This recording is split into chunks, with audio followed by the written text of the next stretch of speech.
Summer అయిపోతుందండి, మళ్ళీ schools start, మళ్ళీ హోంవర్క్స్ స్టార్ట్, ప్రతి ఇంట్లో ఆర్గ్యుమెంట్స్ కూడా స్టార్ట్. హోంవర్క్స్ అన్నీ అయిపోతాయి, మిగతా సబ్జెక్ట్స్ అన్నీ హోంవర్క్స్ అయిపోతాయి, మ్యాథ్స్ మాత్రం అవ్వదు. ఎందుకు? అది అర్థం కాదు. ముందర అర్థమైనట్టు అనిపిస్తుంది, క్లాస్లో టీచర్ చెప్పినప్పుడు చాలా బాగుంది అనిపిస్తుంది, ఇంటికి వచ్చాక మర్చిపోతారు. కొంతమంది క్లాస్లో టీచర్ డౌట్స్ అడిగినప్పుడు చాలామంది చాలా ఫాస్ట్గా ఆన్సర్ చేసేస్తారు. ఇంటెలిజెంట్ స్టూడెంట్స్ అందరూ. పిల్లలు మనసులో ఏమనుకుంటారంటే, వాళ్ళు ఎలా ఆన్సర్ చేస్తున్నారు, నేను ఇంటెలిజెంట్ కాదా, నేను ఏమన్నా పూర్ స్టూడెంట్నా, వాళ్ళకి ఎలా వచ్చింది నాకెందుకు రావట్లేదు, మిగతా సబ్జెక్ట్స్ వస్తున్నాయి మ్యాథ్స్ ఎందుకు రావట్లేదు అని సఫర్ అయిన పిల్లలు ఉంటారు. పేరెంట్స్ ఏమనుకుంటారు, వీడిలో కాన్ఫిడెన్స్ తగ్గిపోతుంది, ఇలా అయితే ఫ్యూచర్లో చాలా కష్టమవుతుంది, నేను వీళ్ళకి ఏం హెల్ప్ చేయలేనా, వీళ్ళకి ఏదైనా ఒక సోర్స్ చూపించగలనా, నా వల్ల జరుగుతుందా, నా వల్ల ఏం హెల్ప్ అవుతుందో అది చేయాలి అని పేరెంట్స్ అనుకుంటారు. ఇలాంటి సిచ్యువేషన్ మీ ఇంట్లో కూడా ఉందా అండి?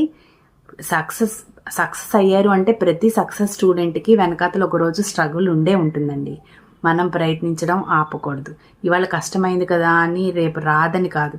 ఏమో ఇవాళ కష్టమైందే రేపు మీ స్ట్రెంగ్త్ అని అవ్వచ్చు కదా. మీ ఇంట్లో కనుక ఇలాంటి సిచ్యువేషన్ ఉంటే కామెంట్ బాక్స్లో కామెంట్ చేయండి. మీ చుట్టుపక్కల మీ ఫ్రెండ్స్లో కనుక ఇలాంటి ఫ్యామిలీస్ని చూస్తుంటే వాళ్ళకి ఈ వీడియో షేర్ చేయండి. నేను శ్రీలత, మ్యాథమెటిక్స్ టీచర్.